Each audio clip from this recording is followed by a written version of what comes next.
오늘은 호세아 8장 말씀입니다. 하나님께서 이스라엘 백성들의 그 우상 숭배에 대해서 책망하시는 말씀이 나오고 있습니다. 1절에 보시면요, 나팔을 내 입에 댈지어다. 원수가 독수리처럼 여호와의 집에 덮치리니 이는 그들이 내 언약을 어기며 내 율법을 범함이로다 라고 말씀하고 있습니다. 나팔을 내 입에 댈지어다. 나팔을 부르라 라고 하는 것은 전쟁이 이제 임박했다. 전쟁의 때다. 임박한 심판이 온다 라고 하는 뜻입니다. 이제 이 이스라엘이 우상 숭배 때문에 하나님을 거역하고 세상을 따라가고 탐욕과 교만에 음란에 빠졌기 때문에 하나님의 심판의 때가 임박했다라고 하는 것입니다. 그래서 나팔을 불어라는 것입니다. 원수가 독수리처럼 여호와의 집에 덮치리니, 원수가, 여기는 아수르 나라가 이제 북이스라엘을 치러 올 것이니 너희가 의지했던 그 아수르가 오히려 대적이 되어 너희를 공격해 올 것이니 라고 하는 말씀입니다. 여호와의 집 이스라엘을 덮치겠다라고 하는 것입니다. 이는 왜 그러냐?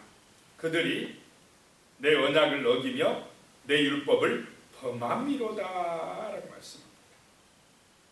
그들이 징계받을 수밖에 없는 이유, 내 언약을 어기며 내 율법을 범했다라고 하는 것입니다. 신명기의 그 4장 23절에 보시면 이런 말씀이 나옵니다. 하나님께서 모세에게 이제 가나안 땅에 들어가기 직전에 이스라엘 백성들에게 이르신, 그런 모세를 통해서 이르신 말씀입니다. 너희는 스스로 삼가 너희 하나님 여호와께서 너희와 세우신 언약을 잊지 말고 내 하나님 여호와께서 금하신 어떤 형상의 우상도 조각하지 말라라고 말씀했습니다. 이 언약을 잊지 말아라. 이 약속을 잊지 말아라. 그리고 그 가나안 땅에 가서 어떤 신상도 어떤 우상도 만들지 말라라고 하셨습니다. 왜냐하면 내 하나님 여호와는 소멸하는 불이시요 질투하신 하나님이다. 하나님을 버리고 다른 신에 가고 우상 숭배하고 그것은 음란이고 그러면 하나님이 질투하셔서 소멸하는 불로 너희를 징계할 것이다. 심판하실 것이다 라고 경고를 하셨습니다. 그런데 그들이 이 십계명을, 하나님과 맺은 언약을 버려버렸다는 것입니다. 어겼다는 것입니다. 그 율법을 범했다는 것입니다. 그것이 이제 심판을 받을 이유다라고 하는 것입니다. 오늘 우리가 이 시대에 살아갈 때에 하나님의 언약을, 말씀을 기억하는 삶, 순종하는 삶을 살아가시기를 축복합니다.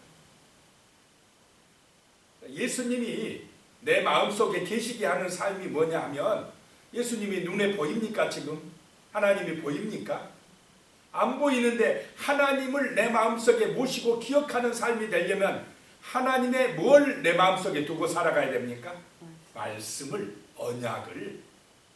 그 말씀이 내 마음에 있게 하고 기억되게 하고 그 말씀대로 순종하여 사는 것이 뭐냐? 하나님을 기억하는 삶이고 예수님을 내 마음에 모시고 사는 삶이다 라고 하는 것입니다. 하나님의 말씀이, 언약이 마음 중심에 늘 날마다 기억되고 쓰여지고 믿어지고 은혜가 되는, 말씀이 들려지는 삶이 되시기를 축복합니다. 2절, 그들이 장차 내게 부르짖기를 나의 하나님이여 우리 이스라엘이 주를 아나이다 하리라 라고 하는 것입니다. 그들이 이제 어려울 때요, 그런 징계의 때가 오면 하는 말이 부르짖는다는 것입니다. 나의 하나님, 우리가 이스라엘의 주를 아나이다 라고 한다는 것입니다. 안다고 하는데 말로만 아는 것이지 실제로는 언약을 지켰다는 것입니까? 안 지켰다는 것입니까? 안 지켰다. 안다고는 해요. 우리도 하나님 알지 않습니까? 하는데 살아가는 모습은 하나님의 언약대로 살아갔습니까? 세상 따라갔습니까? 세상을 따라갔다. 자기 욕심대로 갔다 이 말입니다. 머리는 알고 있어요. 겉으로는 하나님 앞에 찾아 나와서 제사 드린다고 해요. 그런데 마음의 중심에는 하나님이 안 계시고 우상이 들어가 있더라라고 하는 것입니다. 욕심과 교만함과 음란함이 들어가 있더라라고 하는 것입니다. 3절에 보니까 그렇게 말씀합니다. 이스라엘이 이미 선을 버렸으니 원수가 그를 따를 것이라. 이미 선을 버렸다 이 말은 선이 바로 언약입니다. 토부, 좋은 것, 토라, 율법을 버려버렸다라고 하는 것입니다. 선이 뭐냐? 언약을 기억하는 게 선입니다. 하나님을 따르는 게 선입니다. 그런데 그걸 버려버렸다. 언약을 버려버렸다라고 하는 것입니다. 그러니까 누가 따라온다고요? 원수가 온다라고 하는 것입니다. 하나님을 버릴 때에 그들에게는 전쟁이 온다. 심판이 온다라고 하는 것입니다. 재앙이 온다라고 하는 것입니다. 4절이요. 그들이 왕들을 세웠으나 내게서 난 것이 아니며 그들이 지도자를 세웠으나 내가 모르는 바이며 그들이 또 그 은금으로 자기를 위하여 우상을 만들었나니 결국은 파괴되고 말리라 라고 말씀합니다.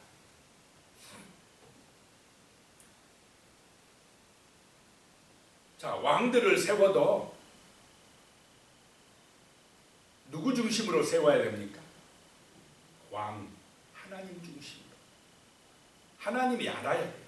기도하고 왕을 세워야 됩니다. 언약 안에서 하나님 이 왕을 세워야 됩니다.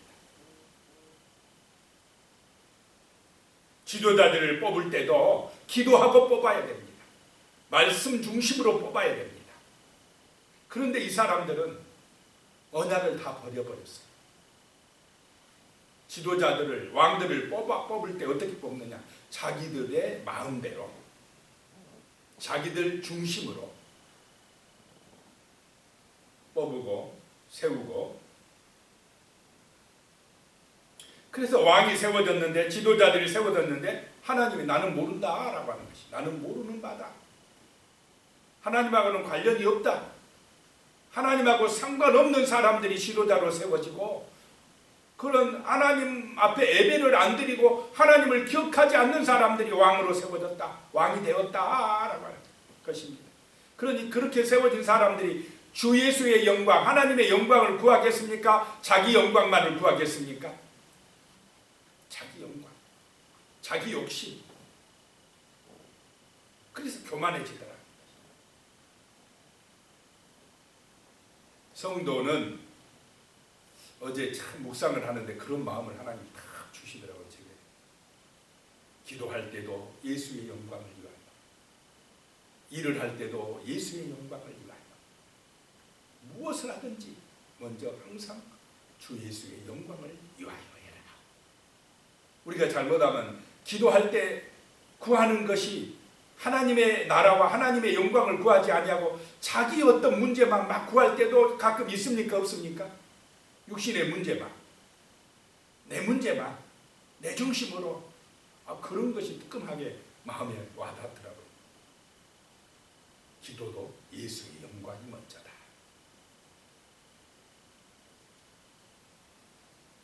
그렇지 아니하면 하나님이 모르는 그런 자기중심의 삶이 되어버린다. 하나님을 모르는 삶이 되어버릴 수 있다라고 하는 것입니다. 이 이스라엘의 문제가 그런 것이었다는 것입니다. 그런데 그 우상은 결국은 파괴되고 말리라. 5절에 보니까요, 사마리아여 내 송아지는 버려졌느니라. 내 진노가 무리를 향하여 타오르나니 그들이 어느 때에야 무죄하겠느냐. 사마리아여 내 송아지가, 금송아지 우상이 버려졌느니라. 자, 모세 때에도 모세가 시내산에 올라가서 하나님 앞에 언약을, 율법을 받을 때 밑에서 백성들이 뭐 만들었습니까? 그 모세가 산에 올라간 사이 40일 그걸 못 기다려가지고 금세 밑에서 금송아지 만들어 놓고는 금송아지가 우리 하나님이라고 그렇게 하지 않았습니까? 그런 것처럼 이 북이스라엘 사마리아도요. 여로보암 왕 초대 왕이 가만히 보니까 백성들이 남쪽 나라로 예루살렘으로 예배한다고 내려가는 걸 보니까 야 이러다가는 우리 북이스라엘 사람들이 전부 다 남쪽 나라 여로보암 왕에게 넘어가겠다 이거. 여봐라 우리도 만들어라. 그리고 뭘 만들었습니까? 금송아지를 만들어 놓고는 북쪽 지역인 단과 베델에 금송아지를 세워 놓고는 이 금송아지가 하나님이다. 그러면서 이제 예루살렘으로 갈 필요가 없다라고 했다는 것입니다. 자, 그러면 그 금송아지를 만들어 놓고 여기서 예배드리면 된다. 그러면 하나님이 이제 기뻐하실 거다라고 하는 이유가 주 예수의 하나님의 영광입니까? 자기 욕심을 위해서 만들었습니까? 분명히 하나님이 여기서 드려도 하나님 앞에 제사 드리는 거라고 하는데 이거는 자기를 위하여 만들었습니다. 우상이라는 것입니다. 그래서 내 진노가 무리를 향하여 타오르느니라.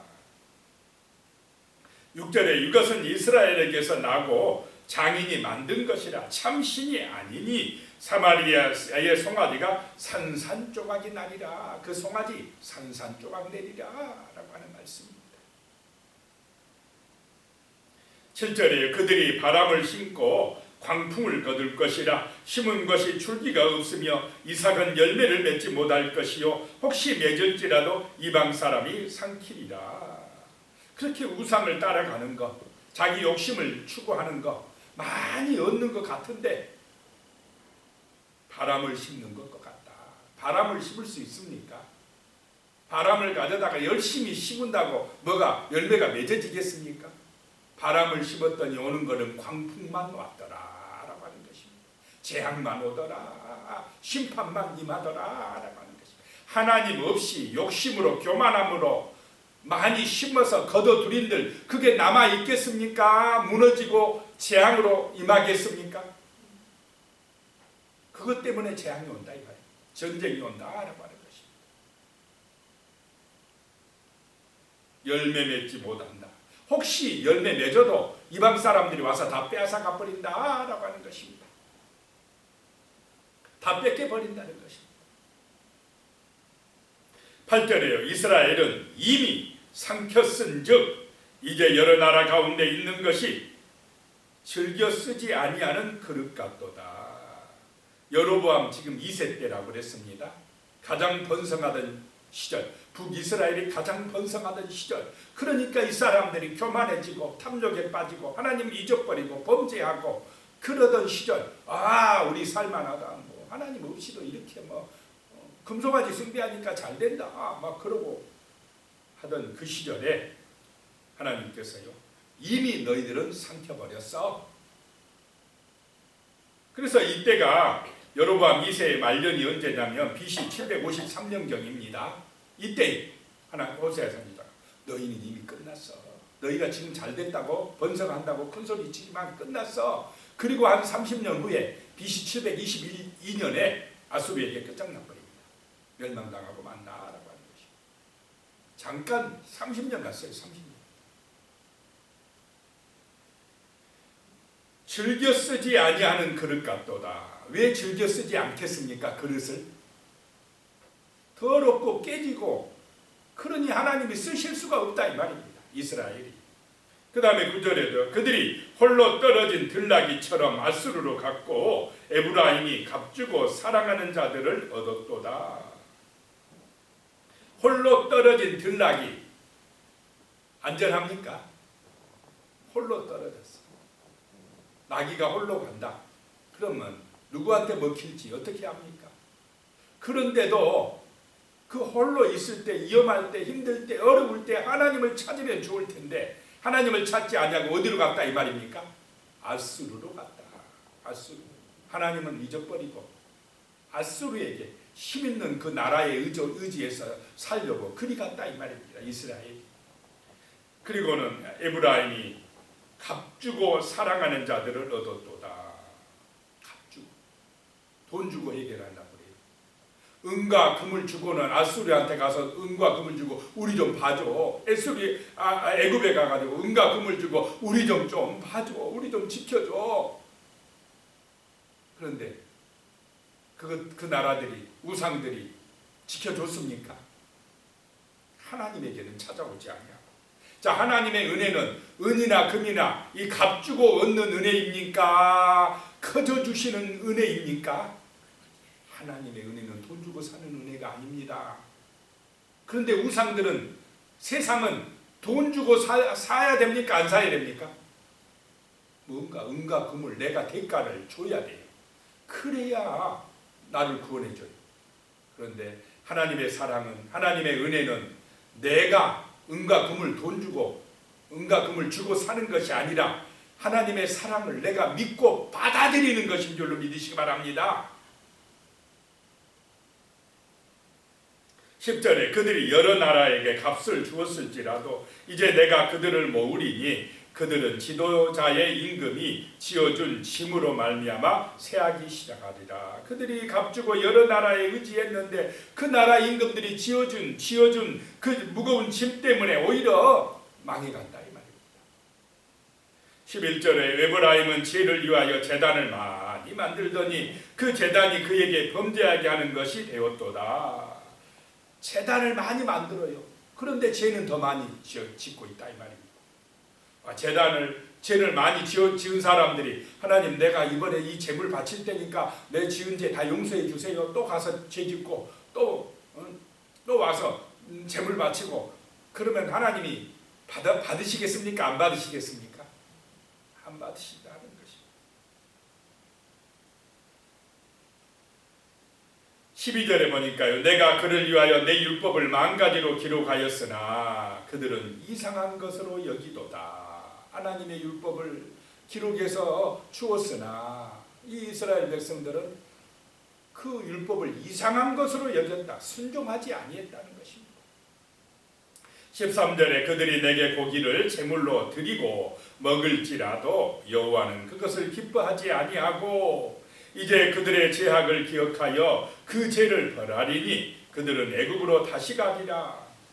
애굽으로 다시 가리라 이 말은 다시 노예가 되리라 라고 하는 것입니다. 다시 바벨론으로 끌려가요. 바벨론으로 포로가 되어 끌려가리라. 옛날에 애굽에 노예 생활한 것처럼 그렇게 되리라. 14절에 이스라엘은 자기를 지으신 이를 잊어버리고 왕궁들을 세웠으며 유다는 견고한 성읍을 많이 쌓았으나 내가 그 성읍들에 불을 보내어 그 성들을 삼키게 하리라. 문제가 뭐냐? 자기를 지으신 여호와를 잊어버리고 하나님을 잊어버리고 북이스라엘이나 남쪽 유다나 하나님을 잊어버리고 자기들의 방식대로 자기들의 욕심대로 왕궁도 세우고 성읍도 건설하고 다른 말로 바벨탑을 많이 쌓아서 야 우리가 이제 이렇게 번성한다 라고 하면서 교만하고 음란한 데 빠지고 탐욕에 빠지고 그렇게 하는데 내가 하나님께서 그 성읍들에 뭘 보낸다고요? 불을 보내리라. 그들을 삼키리라. 자, 그대로 북쪽 나라 이스라엘은 어느 나라에 망합니까? 아수르에 의해서 망하고 남쪽 나라 유다는 어느 나라에 의해서 망합니까? 바벨론에 의해서 망하고. 이게 뭐냐? 우상숭배의 결과, 하나님의 언약과 율법을 잊어버린 결과이다라고 하는 것입니다. 오늘 이 시대도 정말 하나님 잊어버리면 우상숭배하면 탐욕과 교만함에 빠지면 이런 재앙이 온다 이 말입니다. 하나님이 불을 보낸다라고 하는 것입니다. 이 사실을 잊지 말고 정말로 우리가 하나님의 말씀을 내 마음에 새기고 그 말씀을 기억함으로 주 예수님이 내 마음에 계시고 오직 주 예수의 영광을 위하여 말도 하고 기도도 하고 예배도 드리고 또 우리가 일도 하고 공부도 하고 그렇게 되는 은혜가 임하시기를 축복합니다. 자, 오늘 말씀을 기억하면서 기도하시겠습니다. 하나님 아버지, 정말로 우리가 하나님의 언약을, 하나님의 말씀을 기억하는 그런 믿음의 삶을 살아갈 수 있도록 도와주시옵소서. 우리의 마음에 정말로 우리 주 예수님의 말씀을 기억하는 것이, 새기는 것이 예수님을 모시는 삶이요 성령의 은혜로 인도받는 삶인 줄로 믿습니다. 하나님 아버지, 정말로 말씀을 늘 묵상하고 기도함으로 우리에게 인격적으로 다가오시어서 정말로 살아있는 생명의 말씀, 언약의 말씀을 그때그때 주시는 성령의 음성을 들을 수 있도록, 인격적인 성령의 은혜를 받을 수 있도록, 인도하심을 받을 수 있도록 하나님 아버지여, 우리의 마음의 그릇이 온전한 그릇, 깨끗한 그릇, 정말로 쓰임받는 그릇이 될 수 있도록 도와주시옵소서. 아버지 하나님, 세상은 끊임없이 탐욕으로, 교만함으로, 제약으로 우리를 유혹합니다. 자기 우상을 만들어서 그 우상의 길로 가게 합니다. 유혹합니다. 시험합니다. 하나님 아버지, 그러한 유혹과 시험에 넘어가지 아니하도록 하나님 아버지 늘 우리가 깨어서 기도하게 하시고, 날마다 하나님이 들려주시는 말씀의 은혜를 받아서 그 말씀이 우리의 마음에 빛이 되게 하여 주시며 능력이 되게 하시며 우리의 삶에 복이 될 수 있도록 역사하여 주시옵소서. 바람을 심지 말게 하여 주시고, 날마다 하나님의 말씀의 씨앗을 우리 마음밭에 뿌리고 심고 가꾸고 일구어서 정말로 우리의 삶에서 아름답고 귀한 열매, 성령의 열매들이 풍성하게 맺어지는 그런 은혜의 삶이 될 수 있도록 하나님이여 우리를 붙들어 주시고 인도하여 주시고 복을 내려 주시옵소서. 그리함으로 우리의 삶이 든든해지며 견고해지며 풍성해지며 아름다워지며 사랑으로 넘치게 되어지며 세상을 구원하는 생명의 복음을 증가하는 하나님 나라를 이루는 능력의 삶, 은혜의 삶이 되게 도와 주시옵소서. 예수님의 이름으로 기도드리옵나이다. 아멘. 이제는 우리 주 예수 그리스도의 은혜와 하나님 아버지의 무한하신 사랑과 성령님의 교통하시고 함께하심이 정말로 우리 하나님의 말씀, 그 귀한 언약의 말씀을 늘 마음에 새기고 기억하고 순종하기를 다짐하시는 우리 귀한 성도님들의 머리 위에 하시는 일들과 자손들 위에 영원히 함께 하시기를 간절히 축원하옵나이다. 아멘.